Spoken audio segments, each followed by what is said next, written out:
All right, welcome to another episode of Ran on a Tail. My mic's really hot for some reason. There we go. I'm your host, Joser Jr., and with me is my co-host, Zach Donathan. We have special guest tonight. Mike, is it Winders or Winders? Winders. Winders. That's what I thought. How's it going, guys? Going good. How are you all doing tonight? Doing pretty well. Panicking. Well, not panicking, just trying to rewire a servo in my fifth scale, but getting it ready to go for Saturday. Okay. Yeah. Zach just got back from vacation. I Lucky. did. I went to Nashville this weekend.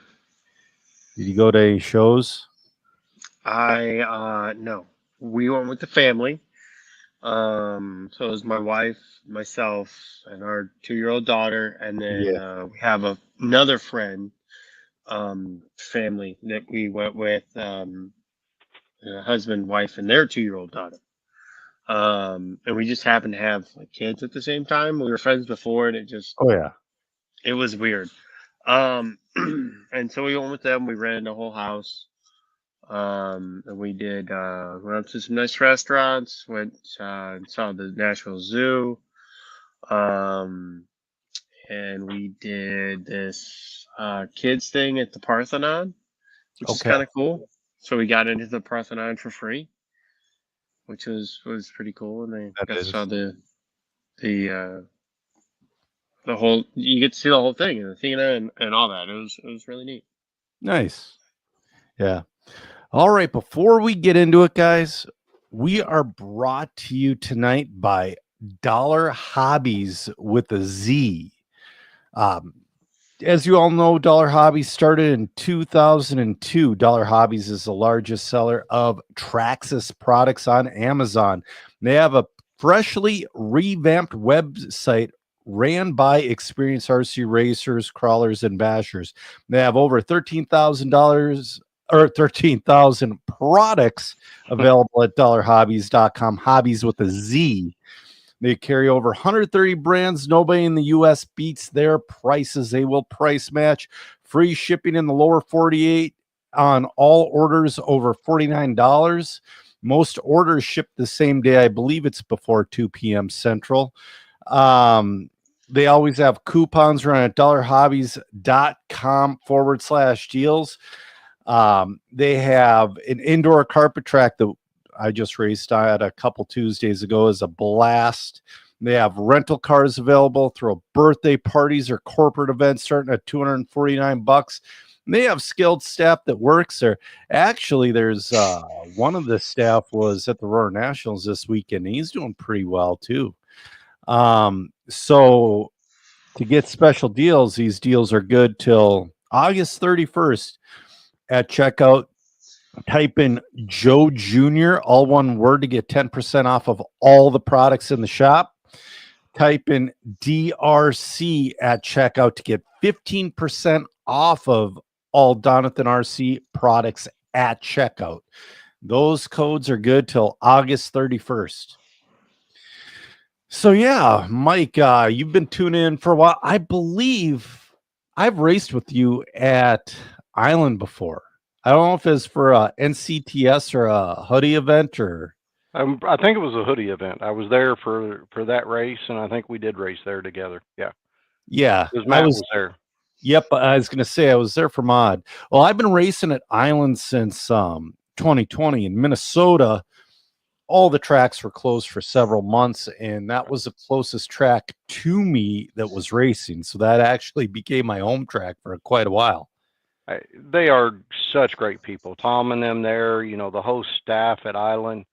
They just put on such a good event every time you go there. It doesn't matter if it's a local club race; they just make you feel like family every time you walk in. Definitely, Tom is a great. So is Jane. All those guys are Yeah. great.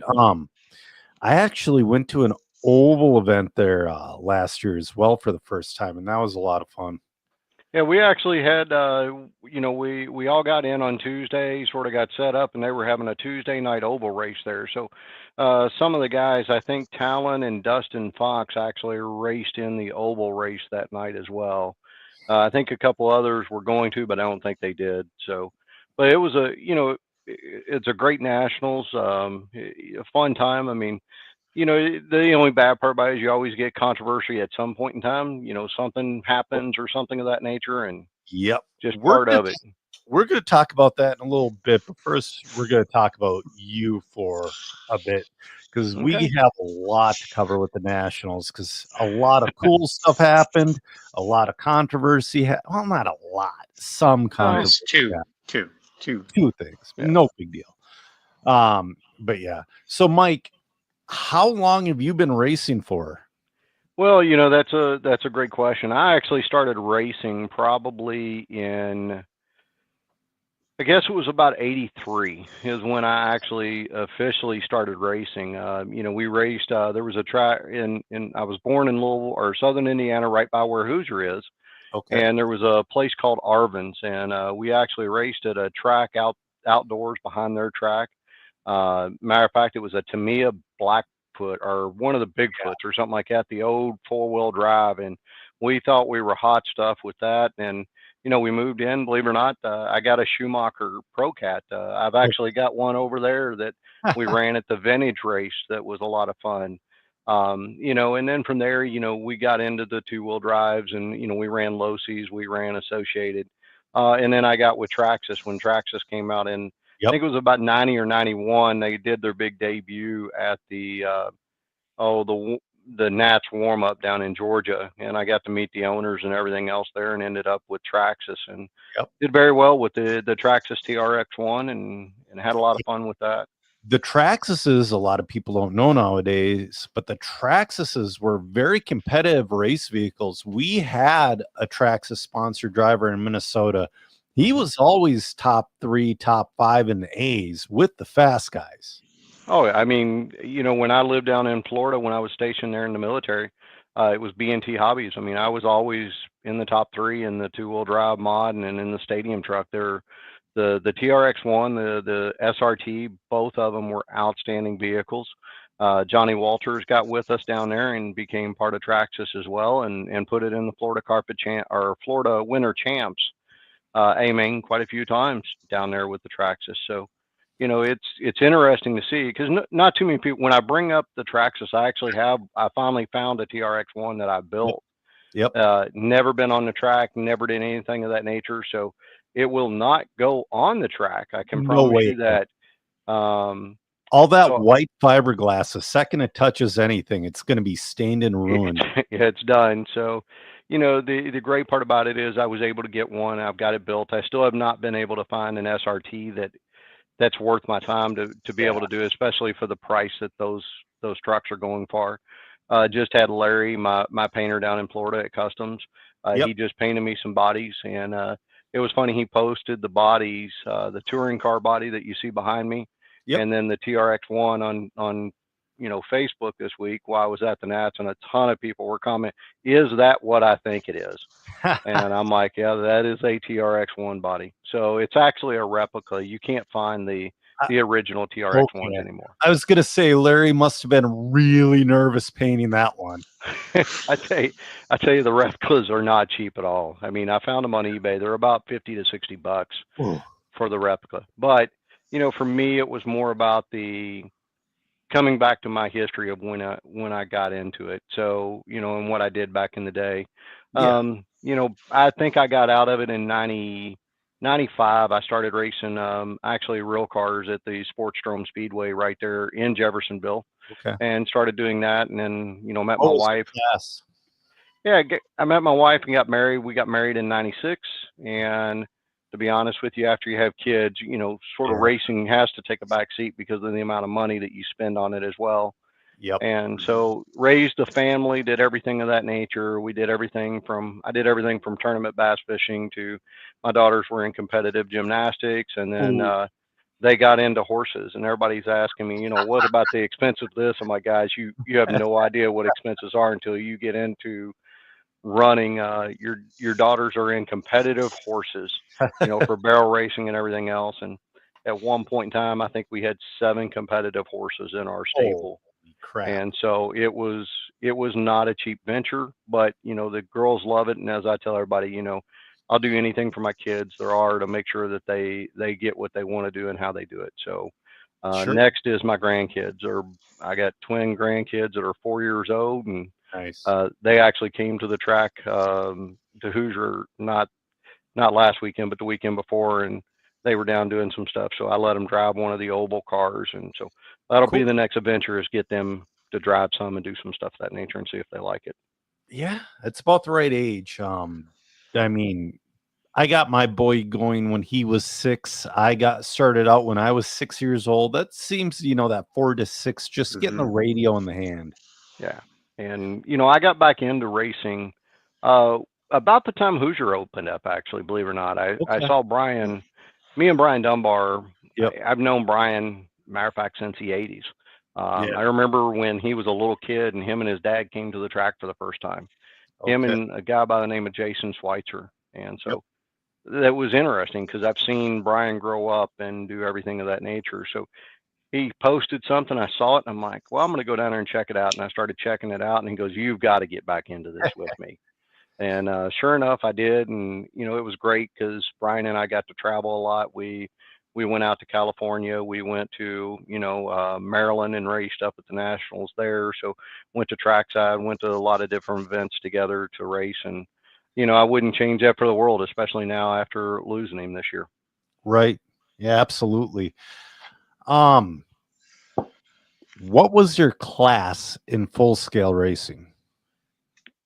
We raced the street stocks and Okay. dromers there at the sports drome, and it was a basic class. You got into it, and we just had a ball doing it. I mean, it's sitting behind the seat and just you're out there with 25 other guys, and Yeah. sometimes they like you, and sometimes they just want to put you in the wall. And I really, really want to get into a full scale car before it's too late. But one of my good buddies who knows me well, we've been racing RC together for many, many years. And my former co-host was egging me on. He's like, oh, get a super stock. It's not that expensive. Do this, do that. And then my buddy looks at me and goes, Joe, I know you. You'll bankrupt your family with a smile on your face if you can bring home a win. that's when you're there racing, you don't want to lose. And it's the adrenaline in one of those cars are unreal. I just had a good friend of mine that raced with me and Brian back in the day. His name is Dean Carnes. Yep. I saw that. Most people know him as Stinky Pinky. Yep. On the Street Outlaws. Brian and I grew up with him. We raced with him and did everything of that nature. Unfortunately, he just had a wreck this weekend at an event and totaled his brand new car. I was going to say, just finish that. So I interviewed him on the mod broadcast. I don't watch World of Outlaws. I knew Dean Carnes from RC car racing. I don't know him from World of Outlaws. So I'm kind of like, well, what do you do for a living? Yeah. I mean, he's one of the guys from Street Outlaws. And I mean, they do the node prep. They travel all around. Yeah. He does well in it. He was actually pretty high up in points this year. Yeah. And unfortunately, the new Firebird that he built, and I loved it because it was old. It was old school. It was like a '78 model, Trans Am. And I mean, anybody that's in our era, I mean, that was the car you wanted back in the day.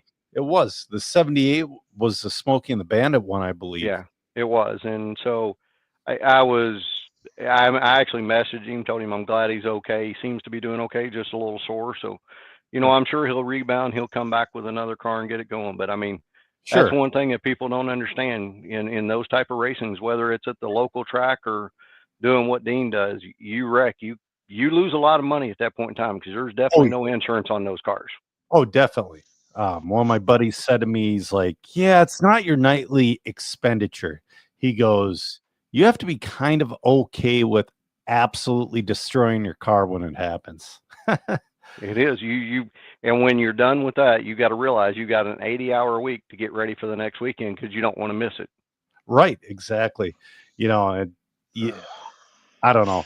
I don't know about Zach. Zach's probably not hitting the spot yet to where he's sore from jiu-jitsu, but I've been lifting again and I've been putting in 3 to 4 days a week in jiu-jitsu. And I'll tell you what, feels like every night more and more like I've been in a car accident. I feel that way without doing jiu-jitsu, but That gives away my age when I say that, because that's definitely me doing that anymore is just my daughter actually does that stuff. Oh, sweet. Well, I mean, Zach, how long have you been doing it for? 8 years, 9 years? I've been doing it on and off for 9 years. Yeah. Yeah. So Zach is still in his 30s. I remember still being in my 30s. I'll be 32 this year. Oh, 32. Yeah. Yeah. I'll tell you what, you hit that wall. For me, it was 41. I'm 43 now. You hit that wall at 41 to where the physical things you used to do, they're still possible, but the repercussions for them are very large. And yeah, it's like, yeah, I kind of stopped kickboxing. Not good to get hit in the head this old when you're this old and all that. So yeah, I hit that wall in the 40s, and then I hit another wall when I hit the 50s, and it was like, man, you really, just trying to keep up with the young guys, and it's like, I'm ready to just go back and just take it easy at the hotel and have an easy night. Well, I've been like that since I've been in my third. Like, people are like, "Hey, you want to go out and go to the bar and get hammered?" And it's like, well, this weekend is costing me over $1,000, and if I go to the track Saturday morning hungover, my already subpar efficiency is going to take another 5%. Yep. It's like, I'm going to bed because I need any advantage I can get. Yeah. So when you came back to racing, what was it, 2021-ish? Yeah, it was. It was about 2020, I think is what it was. My daughter had just graduated from college. Okay. It was right during the whole COVID thing. And, yeah. I went down and I saw Brian down there. I went up to actually the factory up in the Ohio when it was still going. Yep. And I went up there and saw John Lawson and talked to him and ended up getting back into it. So what'd you get? Yeah, I actually got the Yokomo because of Brian. Okay. Yeah, and the Yokomos they're still excellent cars, but back then they were still being promoted and all that stuff. Like, I think right here, you can't quite see it. This is Ryan Mayfield. That's a Yokomo wheeler body. Yep. Mm-hmm. So he was still running that. My friends, they're bad influences. Rick Andrig says his brother Bobby is racing midgets and he's having a blast. That's what I call a bad influence. Sorry. Well, don't feel bad. I've got the Florence Speedway probably about 5 miles from my house. I can hear them when they get the races going, and it's like, everybody's like, sorry. And I got friends that travel up from Louisville to race at it, and they're like, "You're going to come out?" I'm like, "No, that's okay. I'm not going to." You got to stay away. You just got to. I do. It's one of those addicting things. You go to something like that, and you're like, "Man, I need to build one of those." Exactly. Mm-hmm.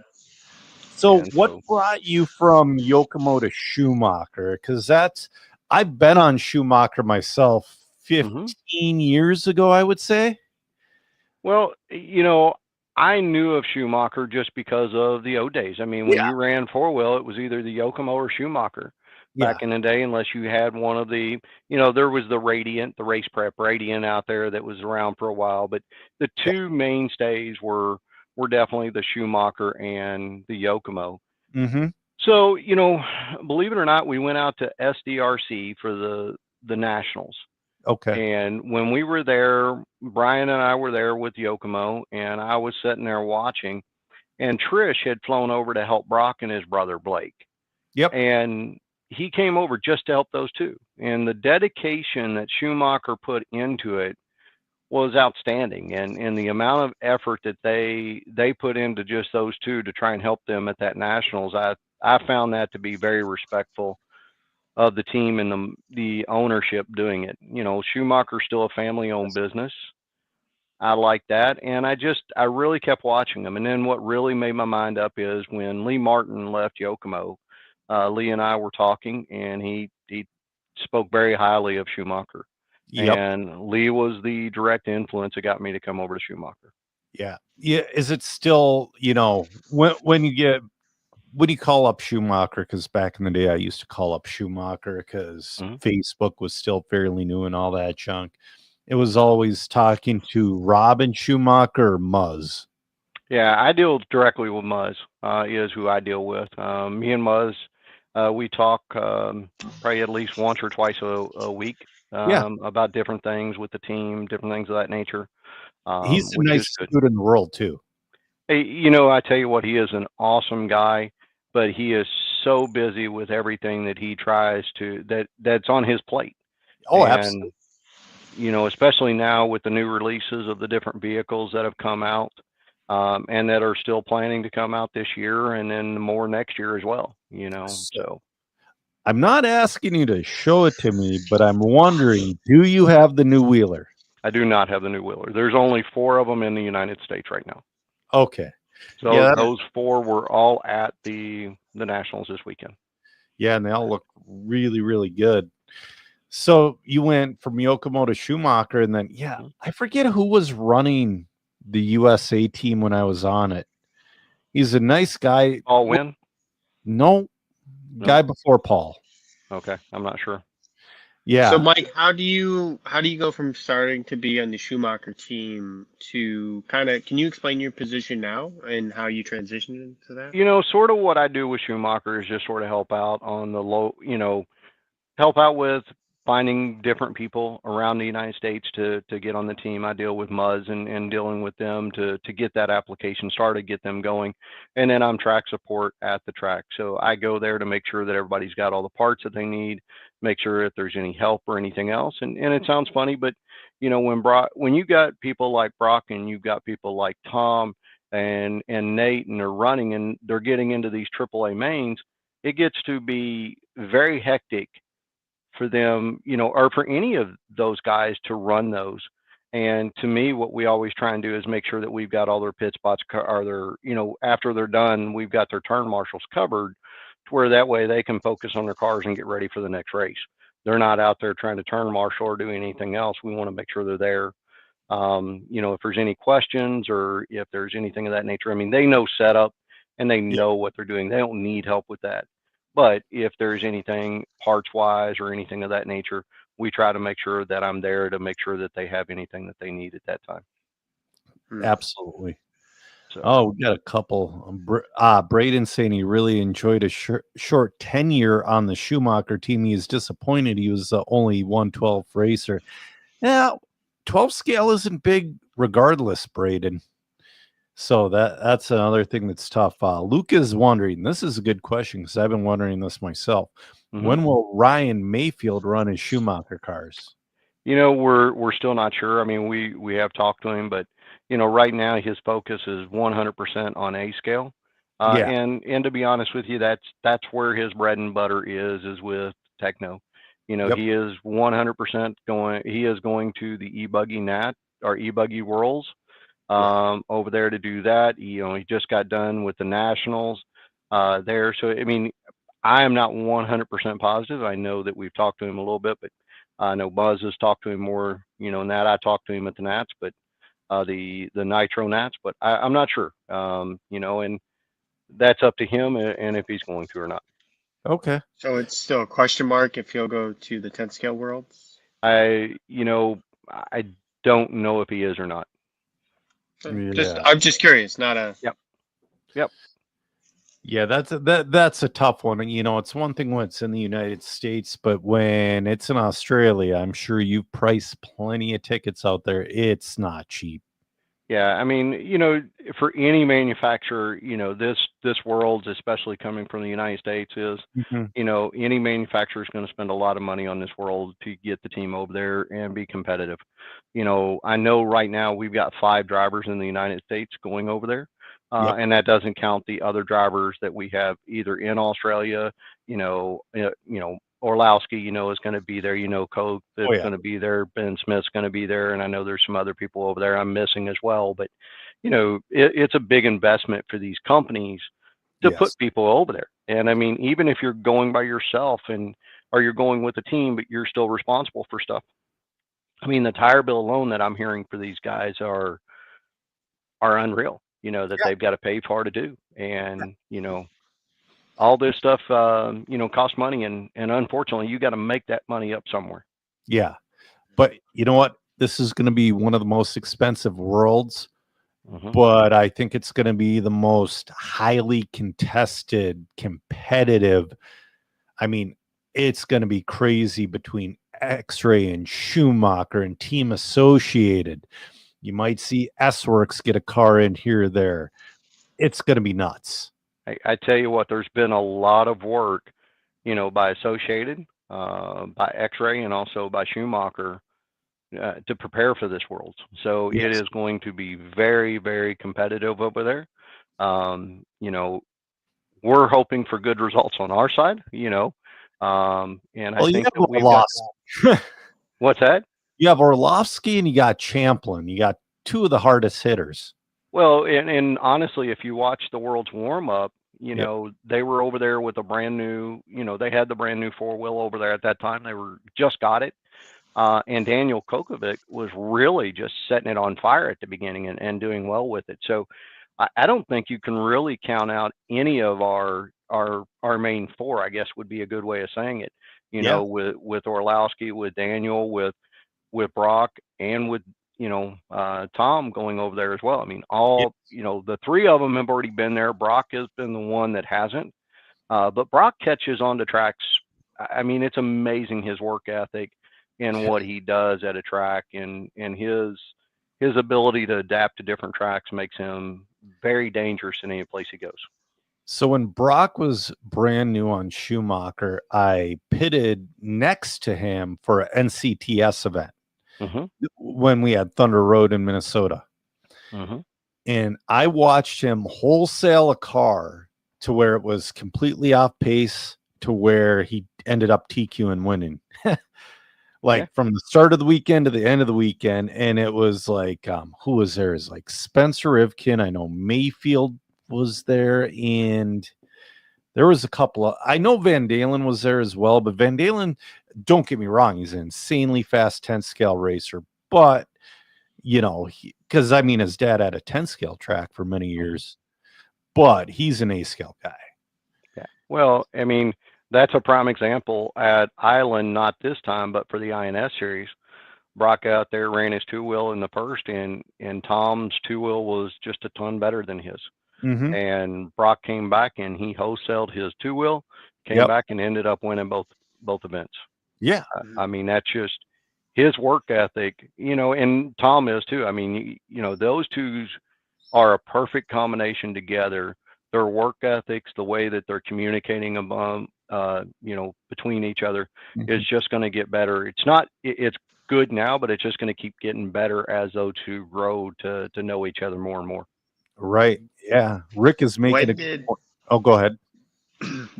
What car was Brock on before he joined Schumacher? AE. Yep. Okay. And when did he join Schumacher? We were actually just talking about it at the race this weekend. I believe it was 2000 or 2001 is when he joined. So I think it's 21 or 22. It was 21 then. So I know it wasn't 22. So he's been on the team at least 4 years now. Yeah, because when I thought. Oh, go ahead. I thought he was crazy when he joined. Yeah, I did too, because his brother Blake stayed on Associated for another year or two, I believe. And then he just started coming into his own, and he was just killing it with the Schumacher by himself. Literally, kind of for like a year, and then kind of the TLR team exploded, and now you guys have a good group of drivers. Well, and a lot of people think that the reason that our team exploded is because of the TLR deal, and honestly, that's not even close to being true. I mean, we were literally talking to most of the people that we've got on the team in earlier parts of last year. Yeah. Okay. Well, that's the thing. I know.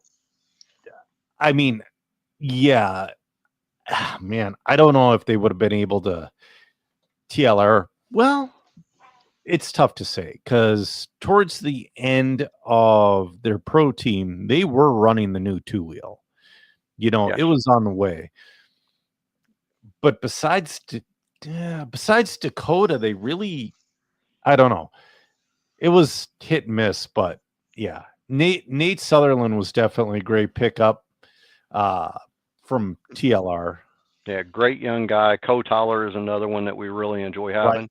I Now, forget Cole's about not doing it full time, and that's where a lot of people don't yeah. understand it. Cole's got a full time job. He is a machinist Yep. in a machine factory, and that's what he's doing now. And it was great to have him at the Nats this weekend. Unfortunately, just didn't have the weekend he wanted, but he made some progress with the cars, and he was happy with them in the mains.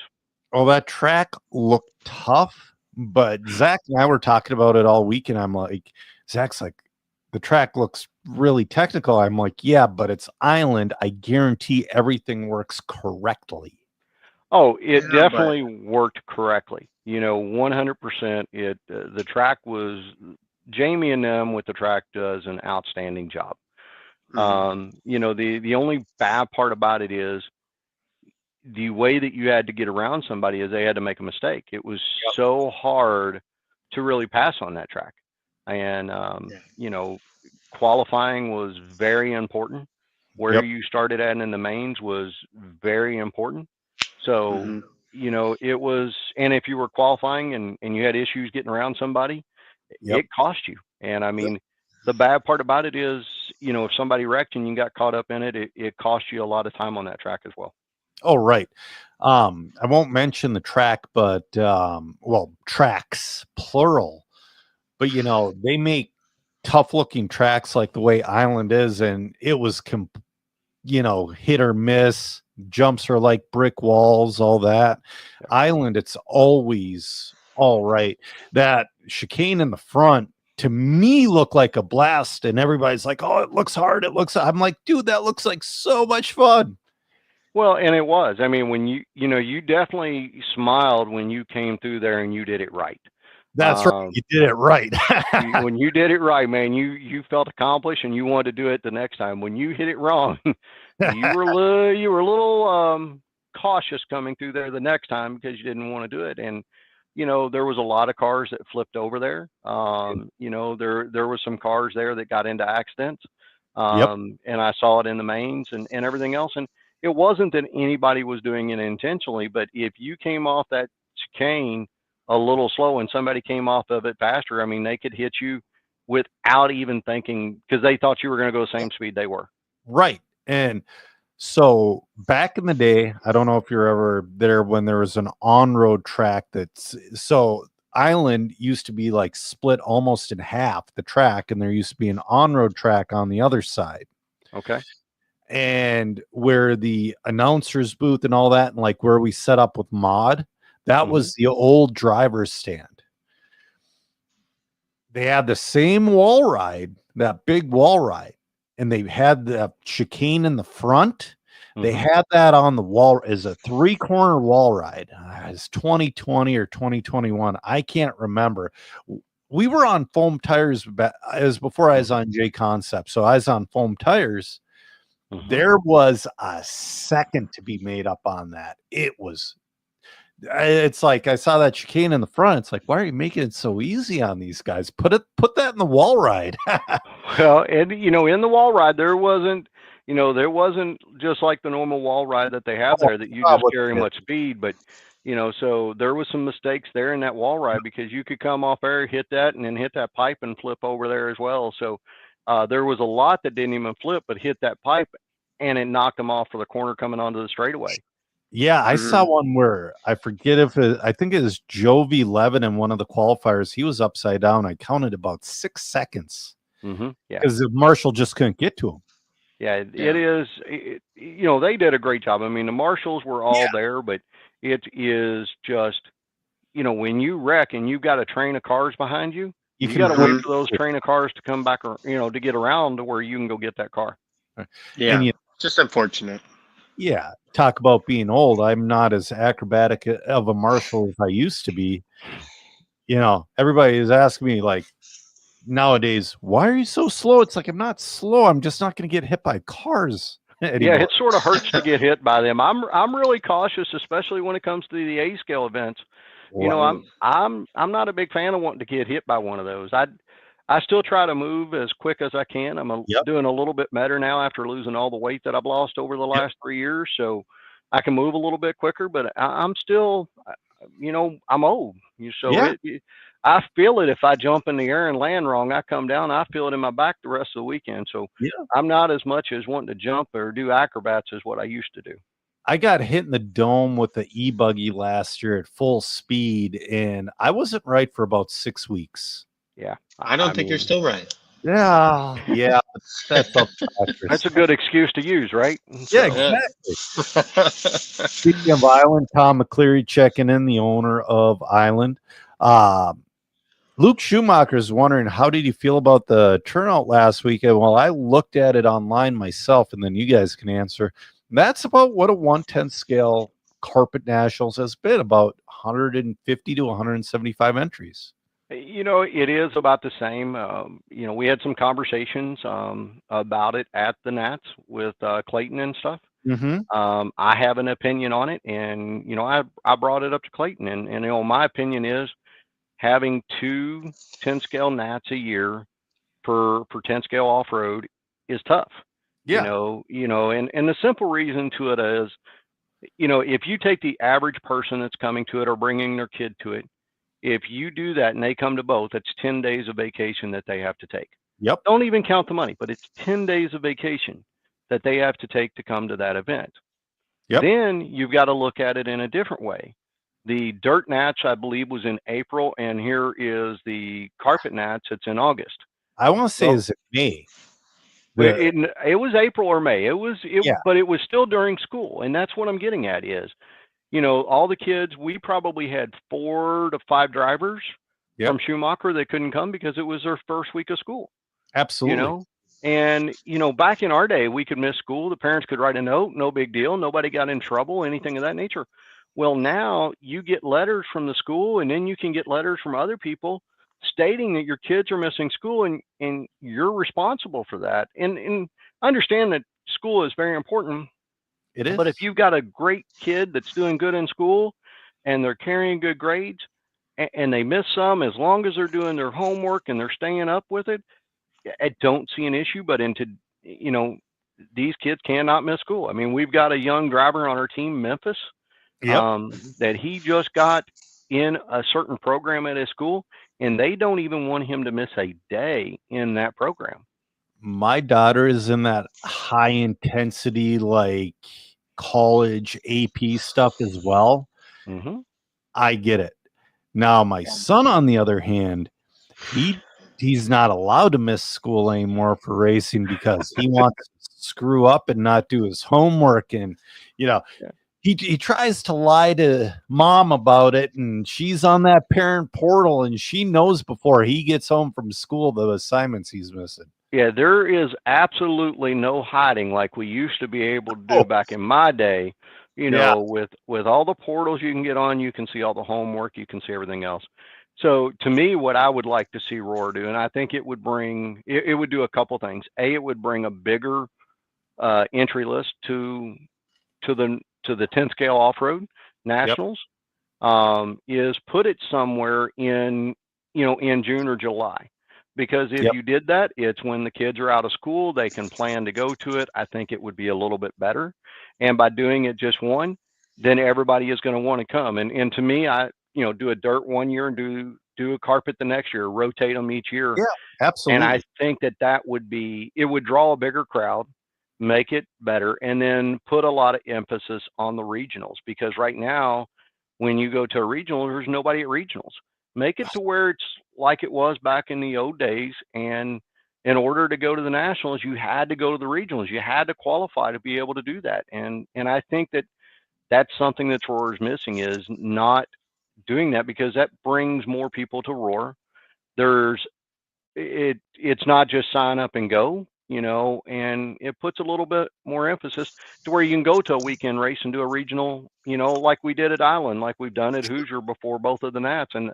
And to me, I think that's something that we're missing, and I think we need to put some emphasis back on that. But also, that's just my opinion. Do you get worlds? How you get worlds like entry if you do so well at a national event? Correct. Does that work with both dirt and carpet? So from what I've heard, it does. From what I've been told, and again, I don't know this, but the top 15, I believe it is the top 15 in both mod classes qualify for the worlds, and whether it is on the dirt or the carpet, they can qualify on either one. So if you're in the top 15 in either one of them, you automatically have a qualification to the worlds. Okay, Well, it's the same for on-road, asphalt and carpet. Those are completely different surfaces. absolutely. As much as dirt and carpet is for off-road, and I qualified for the off-road, or excuse me, the asphalt one via carpet. And it is what it like. I wish I would have had a better weekend, or a week, but I went and did the thing. And to Rick's point, so Rick, while maybe your region doesn't have a He's in my regional, region. we'll look if that were to actually happen, then more things will happen behind the scenes to get regionals in all the regions. But the rule is that you can actually go to one of the regions around you for your regional and still qualify it. So even if your area didn't have a regional, you could go to like the next state over and qualify that way. And Mike, I really like that idea, and that's something we've talked about a lot at Roar. And that's why I know about the question for Rick, is because we just had a meeting a couple weeks ago about regional stuff, and things are developing behind the scenes, and we're working towards making things better. And that's good, because I don't want to have to become Region 7 director. Just quit your whining and do it. That seat sits empty, and it's like, God, nobody else is doing it. Well, to me, you get a lot of people out there that want to complain, they want to do that, but they don't. When we were at the track, somebody even brought up a good point: is if you don't give a solution, but all you want to do is complain, what good are you doing? Right. And the only thing, so back in the day, since Clayton's been president, it hasn't been near perfect. There's been mistakes, but he's trying to make progress. It's not like back in the day where it was a complete shit show. Nobody cared. They only cared about like the A scale off-road nationals, and everything else could kick rocks. Right. Clayton is putting in the work. He went to the vintage race to go promote the Roar Nationals there that were at Hoosier. He sure did. I mean, Clayton puts in the work. I mean, he's there. He is trying. And no offense, if anybody thinks the job that Clayton has is easy, go do it. No, absolutely not. Because I know because he's putting in the effort that makes it hard work. Well, and he still has a full-time job. Yes. He just started a new one. Right. Really? And that's where most people do not understand. I mean, I have a full-time job that I work, and everybody's like, well, why aren't you at the track all week? You're there, but you're working from hotel. Because I have a full-time job. But, I have a family support. I've got grandkids. I've got everything, and they want stuff. And no offense, I love the hobby. I love doing it. I love helping all the people. But at the end of the day, I have to take care of the job and do that. And I'm lucky that I can work remotely to be able to do those things and travel to these events and do that, to where a lot of people can't. Right. Yeah. I mean, I think, and I've said this for a while now, but I think part of the reason that nobody respects Roar is that the product's been given away for free for so long. Like if you go over in Europe, you have to have a license to get onto the track. Correct. True. And I think, and they have very similar turnouts to ours in America for nationals, Euros to nationals. I can say it like that, even though it's an international type thing, but Europe's a lot smaller than, the whole of Europe is about the size of the US. So, but, there's a lot of things when people compare like Roar to EFRA or to Australia, or just different things. There's a whole every place has its own set of rules that, or not rules, but like set of things that is going on for it. And no, I don't think Roar's amazing and does everything right. But you know what? I think that it's really cool that we can all go put down a touring car with a similar body and the Mhm. tires that are going to be the same and a motor that we know isn't going to be, crazy. And we can all agree that we're like not trying to cheat and just go around the track and have fun. Hmm. And you can't do that without Roar. Well, I mean, you can't do that without any sanctioning body. It Yeah, doesn't matter if it's Roar or not. I mean, people that's right. do not like rules. But here's the great part about it is rules, there's always gray areas in rules. You've got to look at it, you got to find them, and that's what every manufacturer does. Prime example is NASCAR. How many rules have been written by Ray Evernham in Oh, NASCAR? Oh yeah, I all mean, the you're going great, to find gray areas in every racing. And that's what our manufacturers are supposed to do, whether it's a motor manufacturer, whether it's a right? battery manufacturer. These guys have got to test the envelope in every way they can to get an advantage. You know, we talk about old school, the releases of new cars never came until after the Worlds. Right. Nobody wanted to give up that information before the Worlds. And, that's why Associated had how many Worlds cars that you could go buy. Sure. And, to me, that sort of went away. And I see that in today's world is, to me, if I was a manufacturer, I wouldn't give away my secrets. I would want to keep them as tight to the vest as I can before going to the biggest race that you have every 2 years in 10 scale. Absolutely. One thing though, we're at the point now to where, you go back to those days every 2 years for the Mhm. worlds. You had the Roar Nationals, you had Mhm. Florida Winter Champs, and you might have had Yeah. another race or two. Yep. Now, every week it's like we're racing a national event. So they do need the best stuff on the track as possible, and you can only keep it secret for so long. Yeah. I'm I mean, surprised I haven't seen spy shots of under the hood of the new Schumacher. we've worked really hard at keeping that as quiet as we can. You And would be shocked the crap I get in my inbox, and I still have not gotten a shot of the new Schumacher. well, I mean, the guys have done very well at that.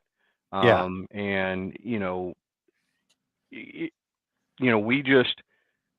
we want the advantage, or we want that to go over there and do very well. And there's still things that they're trying on it. There's still things of that nature that they're trying to get where they want it and where they like it. And that all comes with those level of drivers testing and doing things of that nature, and Trish coming up with new ideas from the conversations that they have with them. And the amount of effort that they're putting in on this is unreal. And I know the release is coming here shortly. yep. So, I believe it will be in the fourth quarter is when we're hearing everything right now, but there's nothing confirmed on that or an exact date. But I would say that I know that there's production parts part right now. Yep. So I know we're getting closer and closer. And I know that the anticipation for this car is growing each and every week with the performances that they're seeing on the track. It will be a good percentage bump for people who buy Schumacher cars. That is for sure. Well, I think, go ahead, Zach. I think, both the results on the track, but also is it the L1R? Is that the It is. current forward drive? Yep. Right It there. looks, it looks different enough that I think people think it's scary. Well, it is. I mean, when you're looking at an L1R, and you've never worked on a belt car, it's a Yeah. little it's intimidating. There's a lot of moving parts. There's more maintenance on a belt driven car than what there is on a shaft car. There Um, is. you got to make sure that every nut and bolt is tight and everything else. I mean, we had some issues when people first got on the team this year that those little things bit them, and Yes. they have gotten better and better with them. I mean, McCoy is a prime example.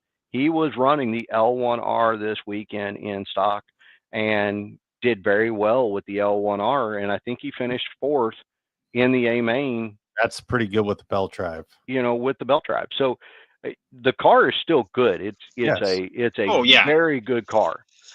Nate has done well with it. He has won event. He won the Island with it. He's done great things with it. Daniel Chavez has won a national title with the car. Brock has been amazing with it. But when a lot of people say that the belt car was a disadvantage in stock, you got to drive it harder. And that's why it fits Nate so well. I mean, Nate drives hard. And boy, when you drive that car hard, it's like Brock, it loves it. I mean, it really does. So this is going back to 15 years ago, literally when Schumacher came back to the racing scene. Okay. Mm-hmm. I had the Schumacher Cat SX2. Okay. Belt drive car. It was an excellent car, but I had a 5.5 in that thing. A 5.5 15 years ago. It's probably like a 13.5 now. Okay. I would like to say, but that car loved to be pushed, and I loved driving it. That was an awesome car, and I think about that car, and I have to explain my time with Schumacher because it was back then. It was back when they're getting it back into the racing scene, and we were still running on loose dirt. Yeah, we were running M3, M4 hole shots or green double Ds, whatever. And I'm like, that wheeler was the best wheeler of that time that I had ever driven, but the 2-wheel, let me finish, was the worst. But it was the worst on loose dirt. Before I got rid of it, I had a chance to run it on AstroTurf. Just smoked everybody. You know what I mean? Yeah. It just wasn't made for loose dirt. And then that brings up a point that Rick Andring brought up earlier. For the Worlds, I wonder, he's wondering, and I'm wondering how many one-off parts we're going to see, because the current cars are built for such high. Are we going to see oval parts like oval transmissions and stuff like that on our current cars? Because a lot of that stuff is built off of an X-ray chassis, an associated chassis, what have you. A lot of guys in oval have their loose dirt cars, and when I say loose dirt, I mean loose, loamy dirt cars, right, all the way up to the high grip cars. Well, and Schumacher does have a dirt car. There is actually an LD3D that is their dirt car that has the different transmission, and it has a lot of different parts, different C block, different D block. And more than likely, that's probably what those guys will run over there for the LD3, is that it'll move the transmission back. It will move the motor back, everything of that nature, put a little bit more traction into the rear to give them that ability to hit those, come out of the corners a little bit better as far as that goes. Sure. Yeah, because I mean, it's not even loose in Australia. It's but it's looser and a little less grip than what we normally run on for what we run on in the United States for dirt. Yeah, the conversations that I've had with the different guys, no matter who it is, what team they're on, the morning, and I can appreciate this coming back from the old school, the morning bite's not good. And you're right. No. You're absolutely right. I mean, there's dew on the track, there's different things of that nature. The track hasn't been run on yet, it hasn't warmed up, and all that's going to play a factor in it, to where in most racing today, you have a pretty consistent surface for the most part at most of these tracks, unless it's a brand new track you've just got to break in. But once it breaks in, it stays pretty consistent. Yeah. I mean, I know this is apples and oranges, but where I'm going to go race fifth scale Saturday in Southern Minnesota RC Car Club, my truck is going to get 2 seconds faster a lap from the start of the day to the end of the day. Yeah, because it's not. But the thing is, the track is rock hard. It's just the way the track develops. and again, they could run on it the day before and it won't matter because the way the morning is and how Mhm. cool it is and the dew and all that stuff. It's just It that, drags down the cars. yeah, it's just that And much slower. yeah, I remember running at a track probably neither one of you heard at. It was Uncle Joe's over in Lynn, Indiana. We No. used to go over there and do a race. It was a huge Indiana State Championship every year. Okay. Just a great time. A lot of old guys used to, or a lot of the guys that used to race back in the day. I mean, Brian was there, Mhm. Jason was there, Brian Howe was there, Dean Carnes was always there, John Lawson was there. You know, if you ran it, Matt Ledger was always over there as well. So, Okay. you know, that was a good event to go to.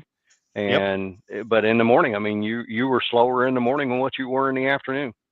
So back in those days, we never quite made it down to Indiana. So we made it to Illinois. We did the Quincy gig. Absolutely. We did the Oswego gig, Mhm.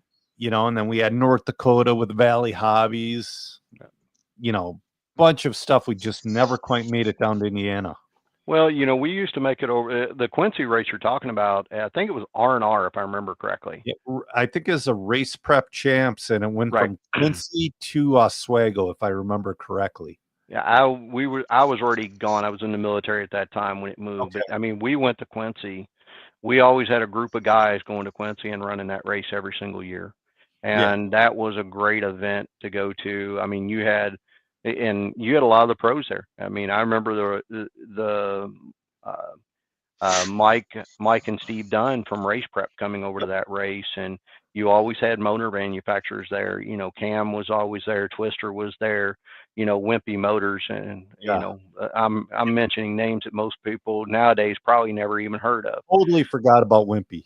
Yeah, Wimpy. I mean, Wimpy and Gonzo batteries. I mean, that was a great combination back in the day. They had some good drivers on the team, and they did very well at a lot of those races as well.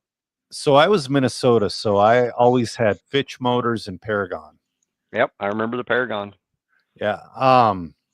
So I was always the RevTech guy. Yeah. And I believe one year the Francis brothers were there as well. Mm-hmm. Pre B2 day, like barely pre B2. Right. So yeah. So let's get into the nationals. I mean, we talked about the track and all that. Mm-hmm. Hey, Matt Olson, Mod Live Media checking in. How you doing, Matt? Yeah, man. I'm hoping he's got a lot of stuff coming up. I'm excited for him. He's got the. Yeah, I'm not going to make it out there to Coyotes in 2 weeks, so I apologize. So yeah. Matt's got a lot of gigs coming up. He's got the new brick and mortar building. He keeps teasing a mini Z track. Needs to do it. Hopefully you'll have a good time over at the Stock Nats. Hopefully that'll go very well for Dave and the whole team over there at Coyotes. I wish I could make it, but there's just no way I can. Yeah. I mean, Coyote, that looks awesome. It's just, I've never made it out to California to, at least in the modern era, to race. Matt Olson on modhobbies.com. That's right. So I'm looking at a lot of these results, and it's like you had a lot of fast guys not make the A in 4-wheel, and in 2-wheel, looks about the same. Yeah, there were a couple that made the A in 2-wheel that didn't make it in 4-wheel, and vice versa as well. So right. But I mean, it was tough. I mean, it was when you're talking about the mod classes, it was really a tough weekend for everybody. All I can say is we're very fortunate to have Brock and to have Tom. They both qualified, really well. They went 1 and 2 in qualifications. And then 4-wheel. Yeah, they went 1-2 in 4-wheel and 1-2 in 2-wheel as well. Oh yeah, I see that. And believe it or not, the other great part about it is we didn't lose a mod race all weekend. That's good. Yeah, I was watching a lot of qualifying. I didn't watch the mains. I was doing whatever, kicking around the house. But I was watching Alex Vanderbeek, and it's like, man, he was showing moments of brilliant because Alex is he works at Dollar Hobbies. Right. He's normally, or he comes from Iowa, I believe, but he moved up to Minnesota and he works at Dollar. And I'm like, man, he's doing excellent. And then Zach and I were talking about Cav was having these excellent runs and throwing it down. But Yeah. then you look at where they qualified, and it's like Alex didn't make the A, and Cav barely made it. Well, I mean, in some of the qualifyings, Cab and Cole Tyler were running, I mean, back and forth the whole time, and they were swapping the leads and going back and forth. And Cab Cab got the better of him a couple times, and that's what got Cab in the A. I mean, they Yeah. battled back and forth a lot, and there were a lot of good guys there that really ran good. But I mean, the field was so tight that one bobble could cost you that. Oh, absolutely. I'm trying to find, where is it? So to make the Mod Buggy A main, Mm-hmm. you had to have Brandon Foote made it with 14 points. So just Right. call it a 7 and a 7. Mm-hmm. I mean, that's freaking nuts, because usually, to be fair, with modified, you usually have a little bit more wiggle room, and you're slightly faster than me, but you're slightly faster than average guy. Mm-hmm. Usually squeak in, and you could not. And in two-wheel, 15 made it, but Cav qualified 9th with a 12. Yeah, he qualified well, and he was tied with Chase Lemieux with a 12. Yep. And then if you look at 10 and 15, Ryan Rivas and Colt Tyler both had 15s. And if you go over and look at what beat them, I mean, it was the minute, difference in their races that actually got, Cole not in. I mean, Ryan got it because I forget what it was. What was it? This is their fast one. Cole had a 19.508. Yep. And he had a 19.507. So somebody was saying something about qual points to where, see, I wonder if, because I know Roar made a rule change recently and they just haven't changed in live time, Mm-hmm. because all of the They've tiebreakers switched. IFMAR. Yeah, so it's all. Go ahead. All I know is it was your two best runs. So if you had a 7 and an 8, and which is what both of them had, it went to your fastest run of that race. So if your fastest time may not have been your 7, it could have been your 8. You went faster, but everybody else did, and then that was your best time. So if you had a 19.508 and your other one was a 19.509, your best time was a 19.508, and it went against that other person's best time as well. Okay, so it just needs to be, or Roar, the old Roar tiebreaker needs to be taken out of live time, and they got to put IFMAR and Roar for tiebreaker then in live time. Yeah, it should have already been updated, and they just done things. They really, really messed something up instead of. So that was the points for the 21.5. Yeah, so 21.5. Yeah, because one or two guys got a 2-second lap in there. Well, so that was from what I understand, that was a user error. Yep. And I don't know why it's not automatic in the system. I think that's something that can be. I don't know the situation where this would be beneficial, how it's set up as default. Some people like that first quick lap. Some people, I don't know why, but some people have it specifically set up so when they cross the line the first time, that's lap 1. That 2-second lap. I've never understood it myself, but we've all been at that track to where that's how it counts. Yeah. This one wasn't counting that way. I mean, when you took off, it didn't count your lap until you came back around. Yeah, but it was how it was adjusted that was the problem, and if that button was checked, it wouldn't have been a problem. Gotcha. And that's the thing. That's something that who was race directing? Who was running the computer? I do not know his name, to be honest I with Okay. want to say it was Chris Crowder, but I Okay. don't Okay. 100% know that. Well, yeah, and little mistakes happen all the time, but when you're setting up the race program, boring redundancy is key. Okay. Because I've done it a million times. And instead of creating a new class every time, I create a copy, you. Yep. create a copy. Copy And and paste. so it's the same. Don't create a new, you create a copy, and then you just change the class name. Yep. But yeah, it's a simple box that they didn't check. It sucks, and it sucks it didn't get caught earlier. Yeah, I mean, unfortunately for Russ, I mean, he had his pictures taken with the trophy That's in bummer. all of them, and had the trophy itself and left with the trophy. So Yeah. it's He's bad for keeping the trophy. both Yeah. guys. I mean, it really is. And a similar situation with happened. I think it was in Georgia a couple years ago with the Dirt Nats. Okay. That happened as well, and they caught it then.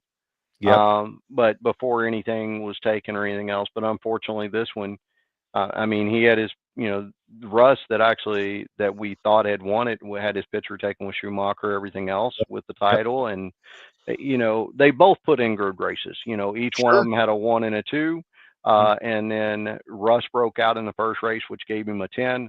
And then the other boy, forget his name, but he finished fourth. Yeah, yeah, he finished fourth in the other race. So both of them did an outstanding job all weekend. So Yep. hands off to both of those guys for doing it. And I'm just sorry that this had to happen to either one, and do Well, it that way. and then, hey, if Clayton's listening now, if there are no rule changes for next year, because I can see in results that they fixed everything, Mm-hmm. just go into the computer and create a copy of this Roar Nationals now that everything's fixed, and then just change the name to 2026. It's And that, somebody I've talked to him about it. yeah, it's just one of those things, because I've done it many times before where I created a new event instead of created a copy, and something was always wrong. Little things that could easily be fixed, but when you actually set up an event, there's a ton of crap you have to go through, a ton. Right. And when you just create a copy of a successful, properly ran event prior and just change the name, it works so smooth. Yeah. When doing something of that nature, it's the fewest steps that's going to make you the most success. Exactly. Yeah, but I mean, it's a mistake they're going to learn from, and unfortunately, Roar's getting lit up for it, which, Fair. it is fair. And then, yeah, Matt's wondering, is it a new computer at each and every Roar event, or it's the house system? I'm not sure. They bring their own. I- They should have brought Yeah. their own computer. Is how it was done in the past. But if, Yep. like Joe was saying, you create a new event, it doesn't matter, if it was the house system or not. Well, Yep. and if they're logging into their and correct me if I'm wrong though, Lifetime is a cloud-based program that you're logging into. So if you're no matter what computer you're Mhm. logging into or what computer you're on, if you log into your account, it should pull up your events and you should be able to copy and paste from that. I don't know that. I just know the way software works. And if it's a cloud-based program, it doesn't matter what system you're on.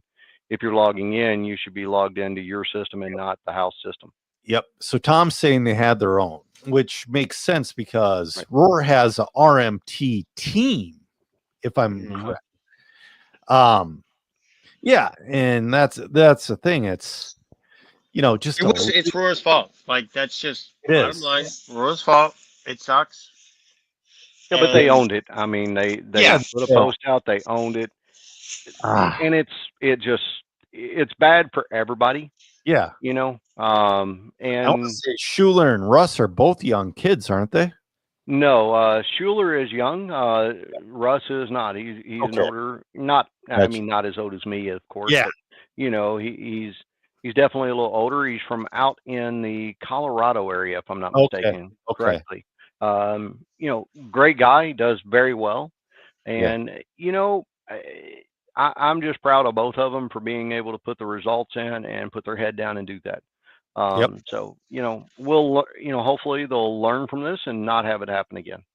Yeah. I'm sure they will. Matt brings up a point because I was going to say this because I'm not Hey, wasn't sure if it was I wasn't sure if it's the same because Lifetime has made updates, but Lifetime, although the transponders are on a cloud, the system is not. So if I were to sign in my account under Dollar Hobbies, my events previously, at least to this year, would not show up Okay. on Dollar Hobbies. Okay.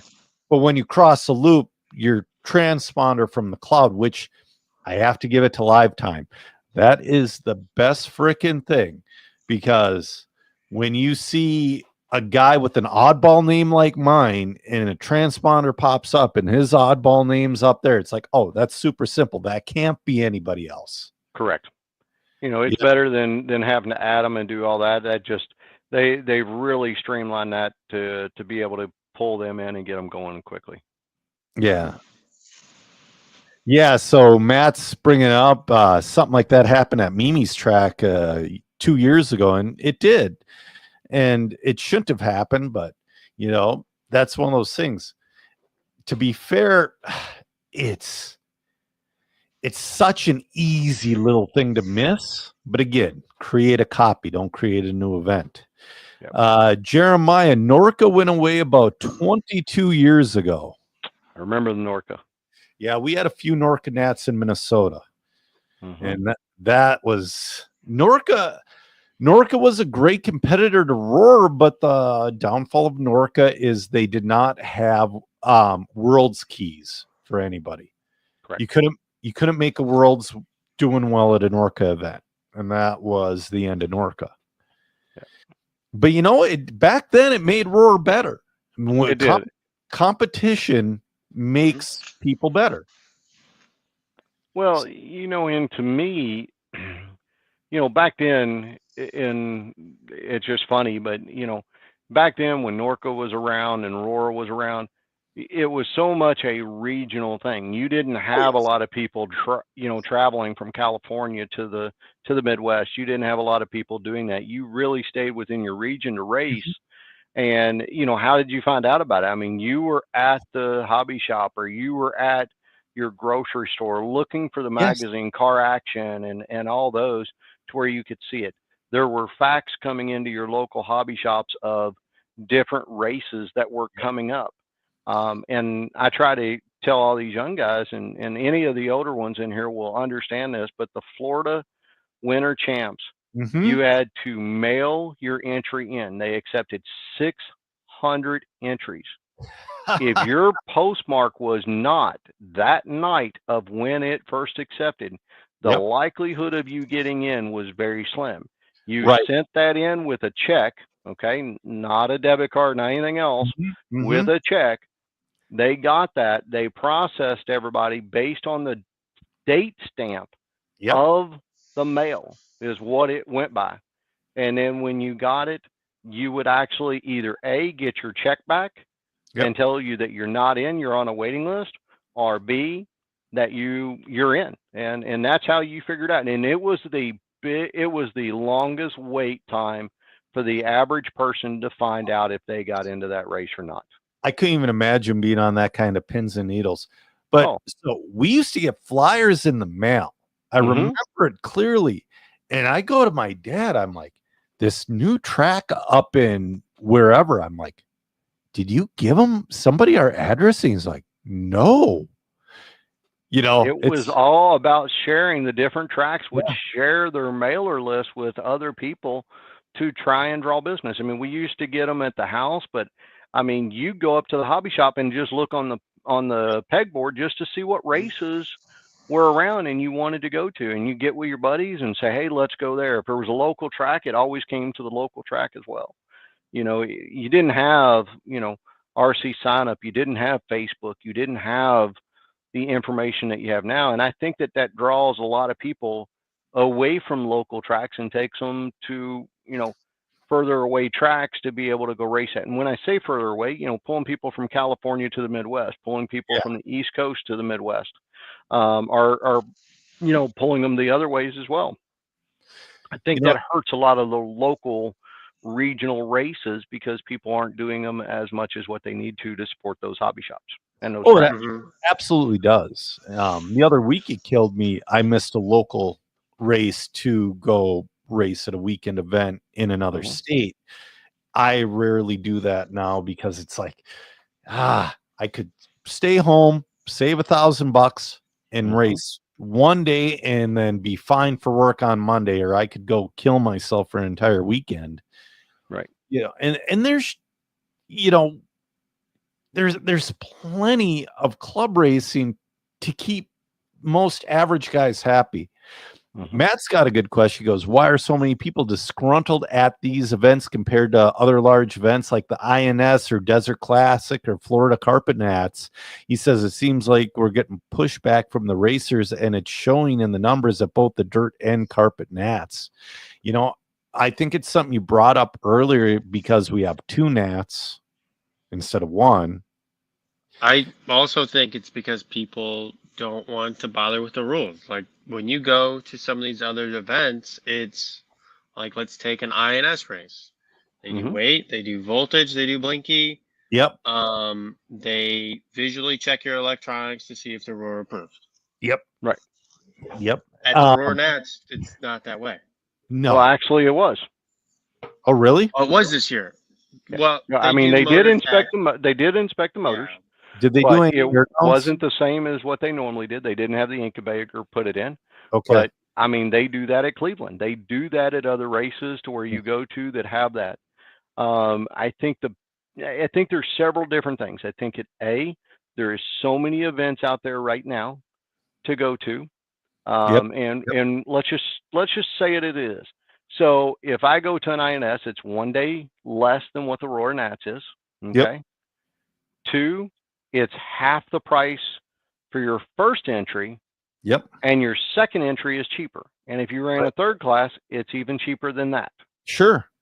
So cost has to play a fact in it.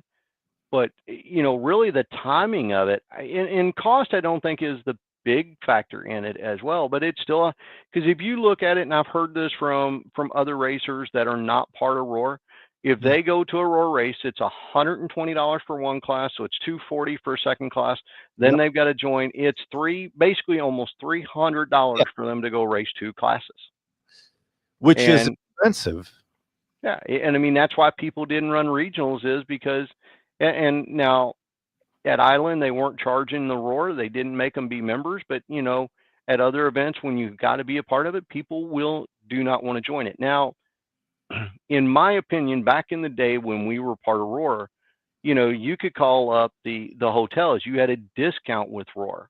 Sure. At certain brand hotels, you had a discount with car rentals. You had a discount, with different things of that nature. And you've got to give people a reason of why they need to be a part of Roar.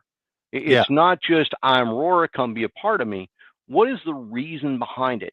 There used to be insurance that was attached to it. When you joined Roar, you actually had insurance. And I don't know if it's still there or not, but I'm just saying that those little things, and it's those little things, to call up a corporate hotel and talk to them about it, to set that up is easy.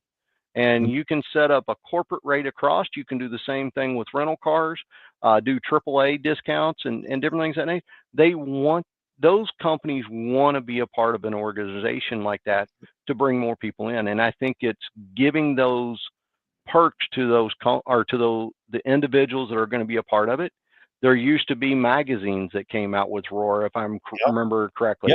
There was things that they did that now it almost seems, and again, I'm not picking on anybody, but what I hear out there, it's a money grab. And, that's where people don't want to do it. Well, Okay. Well, hold on. No, Yep. if I may. So Yep. also, I think like so it's definitely not a money grab. Like if we look at the numbers, Right. it's not. It's just like it costs Roar a pile of money to put people up to do all these Oh, events and provide all absolutely it this. does. Yeah, Mhm. and it's just like, and they try to give the tracks money too, so it's profitable for the tracks. And it's a whole thing. Yep. And I agree, Mike. I think there should be other perks, and it just you run into like a manpower problem because it's a volunteer-based organization, and we just don't have enough like volunteers. Is the short of it. And I think, further to Matt's point, why the lower turnout. Well, there's two parts to that. Is one the turnout shouldn't be what a good national is or is not, because the nationals, in my opinion, should be a gated, venture. Not Joe Schmo should be at the nationals. It should be the best of the best in the Yeah. country fighting for a national title. Like, it should not be a giant event. I think it could probably be more than 150 entries, but it's kind of, um that's a different thing. And what I Yeah. think part of that is the bad taste in the mouth for so many years, and it's still not fixed. It's getting fixed, and you just gotta, like, this was a very easy mistake to be avoided. The Yeah. points Yeah. scoring. And there's no reason that it should have happened and all these things. But it's just it happened, and now this is another thing against Roar. And it's just another thing and another thing and another thing and another thing. And that's a tough thing. And it's been like that since before Don Sanchez. I mean, she was the Roar president in the late 2000s. It's been like that. Before that, it's like it seems like it's been going downhill with, like you said, Mike, with the perks, and then now Clayton is trying to get the nose of the plane up, but it's 50 feet away from the mountain. Yeah. I mean, Clayton, I like Clayton. He is working hard. He doesn't shy away from issues. No. The biggest thing that you can do is not shy away from something and face it head on. Yep. If there is an issue with something, address it the right way. Don't address it like, a temper tantrum. Yep. If I want a temper tantrum, I'll go deal with my 4-year-olds. Plain Sure. and simple. I'll go deal with my grandkids. I'll see their temper tantrum. I understand that they're 4.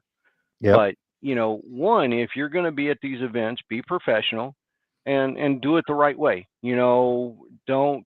And I think there's a lot of things that people do in today's world that, could be done better. And I'm a big fan of, if you've got an issue, address it with the person you got the issue with and try and get a resolution. In today's world, everything gets aired out over the internet. Yep. No matter what it is. And so, to me, address it in the right way, discuss it in the right way, and go from there. And that to me is just how I've done stuff. If I had a problem with Zach knows I will call Zach, and I will talk to Zach, and we will confront it there. I mean, I'm not going to share it over Facebook. I'm not going to share it over that. If there's an issue, let's just go talk about it and get it done. Right. No, and you're right. It's just, and a lot of the guys complaining about the mistake on the post, I bet you they don't have a Roar membership. Well, and I think, well, they haven't gone to the race. They don't appreciate it. And Mike, could you answer how many people thought the event was positive that way? I think the majority of the people there thought it was good. Were there, I'm not going to say complaints, were there suggestions to make it better? And there always is. And those suggestions should be taken, with it, and, some of the suggestions is, and I'm not going to say who said it or anything else, but, you've got the TQs, right? They've earned that. I mean, they've worked their butt off through practice, through seeding, through 4 rounds of qualifying, and they were able to TQ a tough event, no matter who. I mean, to TQ any of those is an accomplishment. Yep. and they get a license plate. Yeah. Yeah. I suppose. Yeah. You know, and make that TQ mean something, not just a license plate or a plaque. Give it some meaning. I mean, that's a national event. I Yeah. understand it. Some of these other ones, that I get that, but back in the day, I mean, people got a huge trophy for TQing something. Yes. You know, Almost as big as the actual trophy for winning. right. I mean, you were talking about it in one of your last ones. I remember 6-foot trophies for winning. Yeah. And I actually have some pictures around somewhere of those trophies that stood as tall as the guys did. And that's when they were expensive. Trophies, Right. They're still expensive. Don't get me wrong. I mean, but I used to buy plaques and trophies for my series back in like 2012, 2013. And I priced them recently and they've gone down significantly. There used to be a place in Duluth, Minnesota that used to buy your used trophies and they'd recycle the parts because they were so expensive back then. I used to go up there every time because there's tracks up in Duluth. I used to go up with a big box of third on through whatever and be like, here, and they'd give me $10-20 for a big box of trophies and I was happy. Right. Because now I hate to actually now I have to say now that there aren't so many trophy races, they're more important. But in Minnesota, we had a trophy race every other week at different classes. If it wasn't a first place trophy, it would be in the garbage can at the gas station on the way home. Because it's like, well, what am I going to do with this? Come on. Well, and to be honest with you, I mean, I'm not going to tell you who it is, but I remember no matter if it was a first place or not, when he got those little things, they were in the garbage right when he got home. He never threw them away at the track. Yeah. But when he got home, that's where all of those went. Back then, they were more special too, though. Right. And I mean, so, to me, just little things I think are, and I think there was some great ideas. I thought Clayton and them did a good job. Yep. I thought the event was run. One of the only other complaints there is people were like, we could have probably ran it a little quicker. But in that same breath, I'll take it to where all we do is constantly run, and we don't have time, to get lunch. We don't have time to do those. And for the people just running 1 or 2 classes, if they're together, that's great. If they're not together or you're helping other people, it's sort of hard. For me, whether it's watching Nate, making sure that Nate's taken care of, or McCoy or any of the other guys in stock, and then, helping with my guys, making sure that all they're taken care of, it's hard to get away. So if there's not a break, you might just go all day just being at the track to do that. Yeah. Which is fine. I mean, that's what DoorDash is for. That's what everything else is for. And I've got it on my app. We usually pass the phone around to all the guys to make sure that everybody is eaten and taken care of. Right. Matt's bringing up ideas. It's not a bad idea to have rural qualifying events and really make a series, make a series of it instead of just one event, and then just send a rural member to each event to help with the promotion and tech and all that stuff. That's not a bad idea. Oh, that's really doable. It's just like, so I mean, it comes down to a people and a money problem. Like those are two Roar's biggest things. Like, well, they don't generate enough revenue to send people all over the place. And I do understand that you got to spend money to make money. But that's the same point with the license plates. And I agree. I think it should be something special. And I'm not a big fan of license plates. But at the same time, like I think Clayton said, the biggest part of the budget for these races is trophies. And I don't understand why that is. I think he said it on here as well. And I've talked to him recently about it. And just like, they're nice trophies and they look good and they are better than they were before Clayton took over. Oh, but yeah. If that's the most expensive part, then maybe we got to look at doing something different.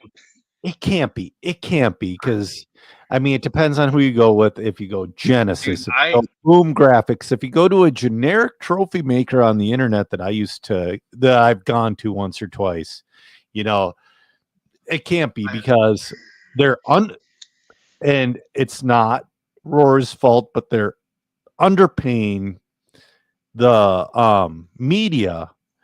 But you know, I know that their budget for the carpet on road nats was $2,000 for the media. There can't be any way they're spending $2,000 on trophies. You know what I Well, mean? we handed out a pile of trophies at the Dirt Snap. I personally handed out a pile of trophies, and I don't know either. But I agree. I think it should be better. I'll get a beer right back. Okay. Okay. Yeah.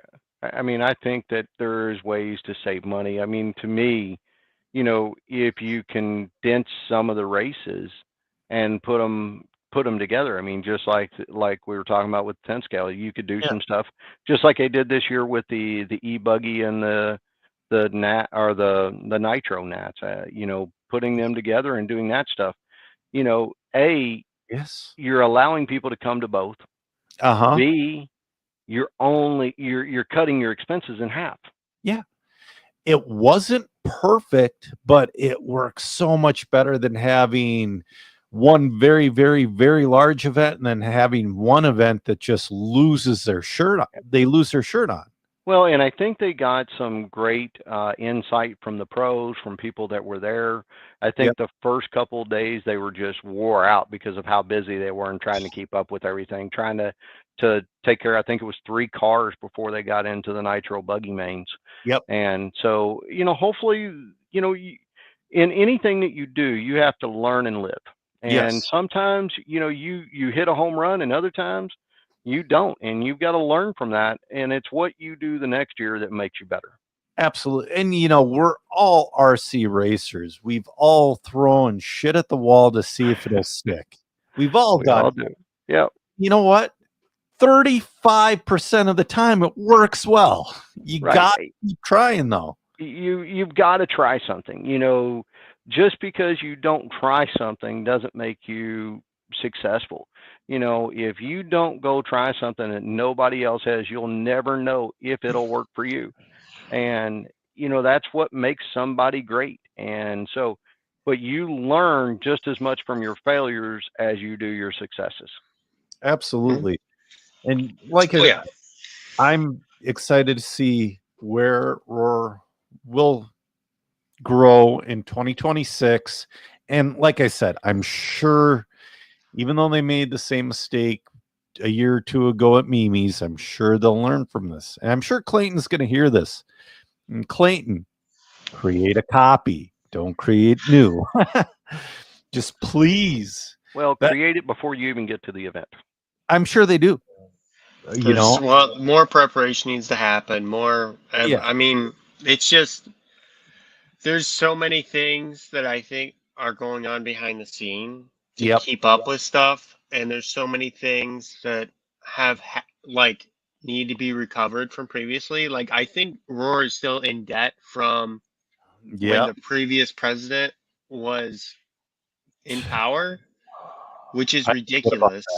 I forget about that because And so I don't know, like 20 or 40 grand when Clayton took over. Yeah. And so there's a lot of things that need to happen. There's a lot of things that need to change. And I think, you know, you guys all make great points. And Mike, I'm glad that they're listening. I'm glad you're speaking up. And I think more people should do that in a constructive manner. We should have these talks. Yeah. We shouldn't have is people screaming and whatnot. And to me, what you got to have is you got to have roundtable meetings. We talk about this in my line of business. To be able to have a roundtable meeting with people that are there, people that are using it and doing different things of that nature is a big one. Now you got to get the right people in. You know, you can't just bring, as I tell everybody, you just can't bring every pro in and every manufacturer in and think that that's the right way. You've got to have the voice of the people. And what I mean by that is the average person that's paying to go to these things, that are paying to go to these events, those are the ones that really make all the events happen. Not just the others, because you know, if they're being paid to go to these events, you know, they're supposed to be there. That's their job, and we expect them to be there. We expect them to do what they're supposed to do. But it's those weekend warriors, the 21.5 a prime example, and even a lot of the 17.5 and 13.5 guys that are there, this is on their dime. It is their money. It is their vacations to be able to go to these events. What can we do to make it better for those people? Because the pros are there. Yeah. 9 times out of 10, the pros are there. The people that are there are the people that are supposed to be there. But what can we do to make it better to get these other people involved? Whether it's on a regional level, which I think has to be addressed, because it's just not what it was. And I think the regionals have to play a direct, Zach, to your point, it's got to play a direct impact in on the nationals. And I think that, again, but you can't, I've heard something saying, well, INS gets all these events or all these people. Yep. INS does 5 events a year. Okay. It's a series. Yes. It is a series, and Jason and them have put on a remarkable, series to be able to do that. People want to be involved with it. Okay. With that being said, go back and look and see how many people actually make it to all 5 events. Not many. I'll tell you what, if I were to do all 5 events and I am your most average racer ever, I bet you I'd get a top 10 in whatever I raced for points. Yeah. I mean, to be honest with you, Brock and Tom have not done all 5 events this year. They missed RC1 up in Michigan. I have not done all 5 events. I missed Omaha just 2 weeks ago or 3 weeks ago. Yeah. You can't do, I couldn't do that and then turn around and go to the Nats this past weekend. So yeah, that's a tough one there too. Yeah. So, I mean, you've got to look and you've got to pick. And I like Omaha, Alex and them guys out there do an amazing job. And I'm looking forward to getting back out there and racing with them. But, again, you've got to be able to pick and do that. The guys on the West Coast right now, almost all the INSs are in the Midwest. So it's even harder for those guys. I mean, now you've got plane tickets, you've got everything of that nature. So I think I think out in California, it's the JBLR. Yeah. JBRL. Yeah. Yeah. They do a great job with that. They go around to regional tracks.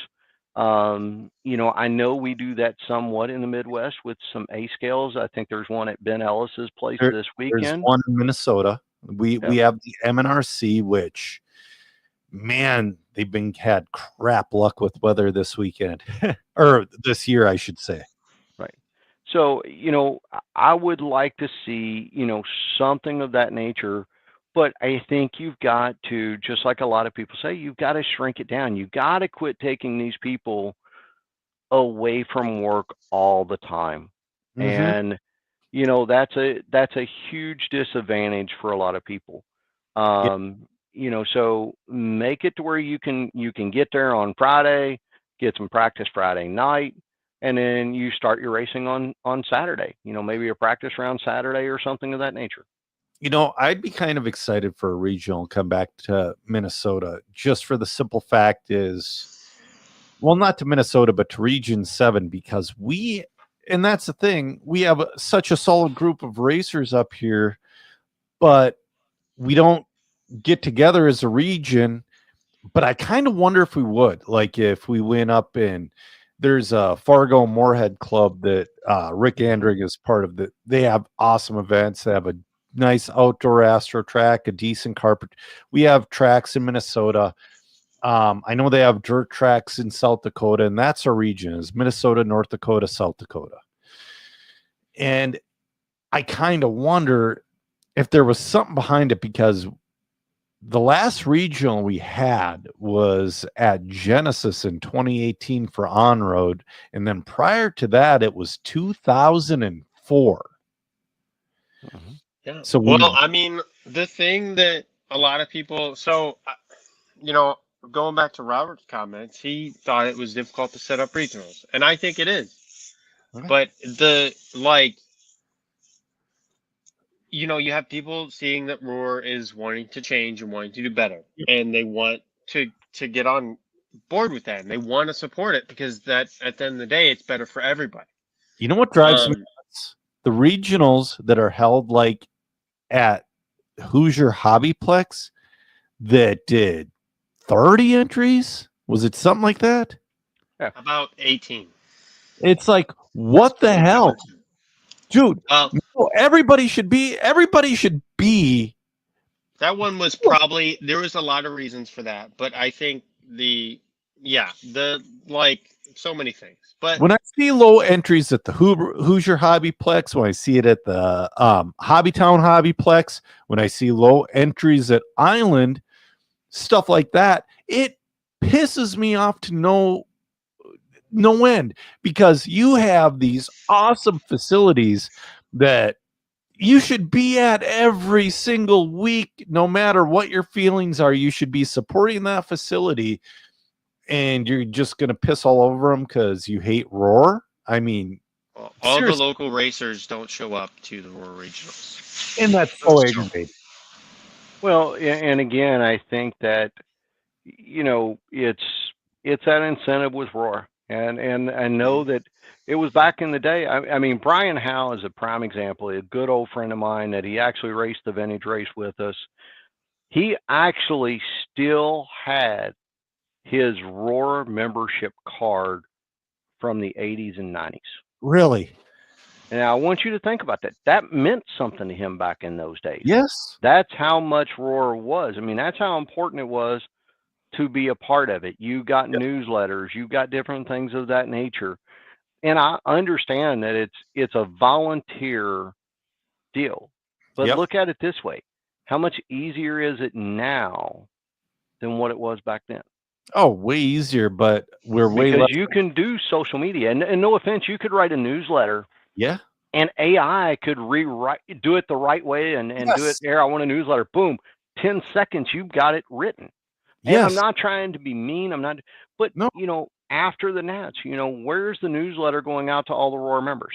Right. You know, what's going on? What's that? Where's the update? There's, you know, those are the little things that you can set up through MailChimp, do different things of that nature to send out monthly reminders, do different things of that nature that would help build it. And again, it's the tools in today's world are so much easier to use than what the tools were in the 80s and 90s. Yep. And no, again, I completely agree. Yeah. But in that same breath, in the 80s and 90s, it was a lot easier. And I don't mean that in a one way, but you know, in today's world, everybody is running. Everybody is going everywhere. Yep. And you know, your families are just so busy, it's hard to keep up. Think about how much harder it was to fly to a race in the 90s. I never did. I drove everywhere. Yeah, we drove everywhere as well, but I couldn't even imagine trying to get a plane ticket before the internet. Oh, I mean, no. I mean, and to do that, and you know, when we went to Florida, we drove to Florida. We didn't even think about getting on a plane to fly from Louisville down there. You were just, okay, how many groups of guys, what type of car are we going to take? How much stuff can we fit in?